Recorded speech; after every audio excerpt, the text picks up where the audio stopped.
Yo, what's going on, guys? Mush back at it with another video. Here to go over some Steam news and updates. We have the best of 2023. We have the year's top games measured by gross revenue. So obviously you'll have free-to-plays represented. If you haven't seen this before, these games are broken down into categories like platinum, gold, silver, bronze, etc, etc. So we'll talk all about that, as I think some of the information is fascinating. The best of 2023, the platinum games breakdown. And as I say, Bethesda might be washed. Guess what? They still made a ton of money off Starfield because Starfield is in the platinum category. Which I find fascinating because Starfield is obviously also fully playable, the entire game on Xbox Game Pass. So you could have paid $10 or, if they were running a promotion, $1. And you could have played Starfield, but most people, it seems like, or a lot of people did buy it on Steam. I can't say most people, but a lot of people did seemingly buy the game on Steam. I'm sure it didn't do as well as some other titles, given the fact that, you are cutting into your sales by offering the game on Game Pass, but that's just going to be the case with Microsoft games going forward. But it still did very, very well commercially, and with a game like Starfield, you have to remember that, yes, it might have a lot of negative reviews, but for the majority of people, when you play Starfield, you're gonna break that Steam refund window, like, really, really quickly before you can really just assess the game. 2 hours for a Bethesda open world game, that's like barely scratching the surface. Like, I'm sure some people thought the performance was so bad and they played for 90 minutes and it couldn't hook them or whatever, and they refunded it, but for the most part, most people are gonna sink at least 10, 15, 20 hours and then come to an assessment of the game, and, so refunding a Starfield is just going to be a little bit more on the difficult side to do in terms of, figuring out whether or not you want to refund it. But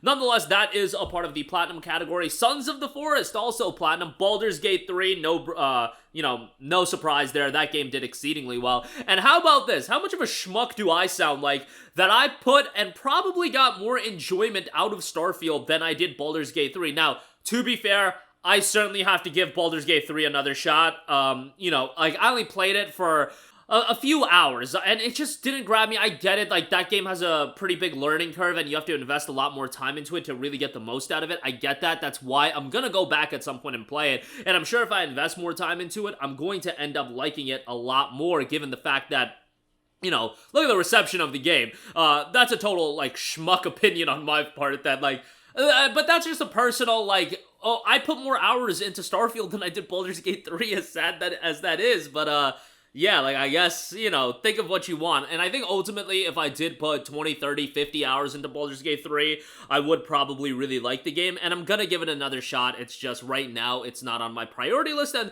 those classic RPGs, the Larian Studios titles, like, I like Divinity, but they're not in my personal wheelhouse, so take that for what you will. I know some of you guys are gonna find that to be absolutely blasphemy, but two of the objectively the best games of the year in terms of Metacritic scores, in terms of fan reception, Game of the Year nominations, were Baldur's Gate 3 and Alan Wake 2. Both of those titles, Alan Wake 2 especially, I was excited for. Baldur's Gate 3, not as much, but Alan Wake 2 I was super excited for, but both of those games didn't really click with me, so take that for what you will. It is what it is. Sometimes, the best received games are just not going to be your personal cup of tea, and I felt like that was the case with Alan Wake 2 and Baldur's Gate 3. Nonetheless, back to the list. Cyberpunk 2077, also platinum. Obviously, this is going to be factoring in Phantom Liberty, but after the release of 2.0, given the fact that the game has also readily been going on sale, 50% off, it's still holding up in price, but it made a colossal turnaround with 2.0, with Phantom Liberty, and as far as gross revenue goes, with the sales of the base game and Phantom Liberty doing well,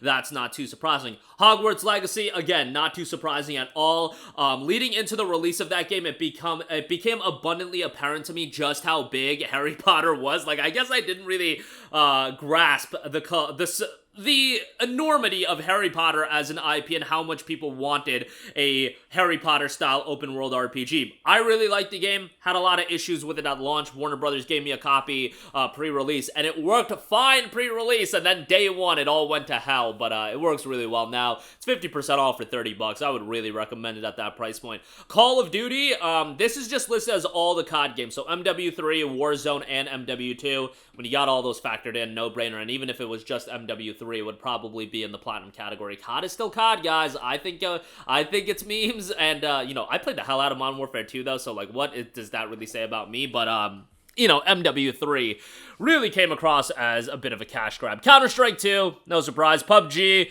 Lost Ark, Destiny 2. Yeah, Destiny 2 still crushing it. A lot of people. I got a buddy that is down bad for the microtransactions in Destiny 2. I think like the new season started and the man spent like $60 off the rip like it was nothing. And I was like, oh, that's how Destiny makes so much money. Obviously, Final Shape got delayed and that'll be coming out in June of 2024, but we'll see how that turns around. I know the Destiny community is pretty down on Destiny 2 right now, but you know, this is something that goes in waves. If Final Shape is good, I'm sure they can redeem themselves. And then you got Dota 2, Apex Legends still doing fairly well at Platinum, which is surprising because, you know, I would imagine a lot of people play Apex Legends through Origin, given that that's where it initially came out, but it's still doing very well on Steam. Then in the gold category, you have EA Sports FC 24, Elden Ring still crushing it, Warframe, Armored Core 6 Fires of Rubicon, happy to see that there, FIFA 23, Rainbow Six Siege, Naraka Blade Point. I mean, that is a free-to-play title, but it does have microtransactions, so not too surprising. Dead by Daylight, RE4, the remake, of course, Red Dead 2 and GTA 5. I mean, you know, those games still doing very well. Red Dead 2, I believe, hit a new low price threshold this year. I think it used to go down to $24, but this year it went down to $19.79. And then War Thunder is there as well. Silver, some of the standouts, Team Fortress 2, Euro Truck Simulator 2. Like, surprised that does that well. Black Desert, Star Wars Jedi Survivor is a part of that as well. Probably would do better if it was a good PC version, but, you know, can't have everything in the world. Party Animals, Elder Scrolls Online, New World, Ark Survival Ascended, Final Fantasy XIV, Rust, Sea of Thieves, Street Fighter 6, happy to see that there, Lethal Company, Sims 4, Project Zomboid, Civilization 6, Total War, Warhammer 3, Remnant 2, Forza Horizon 5, City Skylines 2, Yu-Gi-Oh! Master Duel, NBA 2K23, BattleBit Remastered, a little, I thought BattleBit would be in the gold category, but given it is a $15 release, you know, it is what it is, and this is estimated by gross revenue. Dead Space Remake and Stellaris. And then bronze, you have, you know, some notable titles. Dying Light 2 still up there. Wolong Fallen Dynasty, Dredge, Stardew Valley, Path of Exile, Last of Us Part 1, another one that might be a little bit higher if it was a better PC version.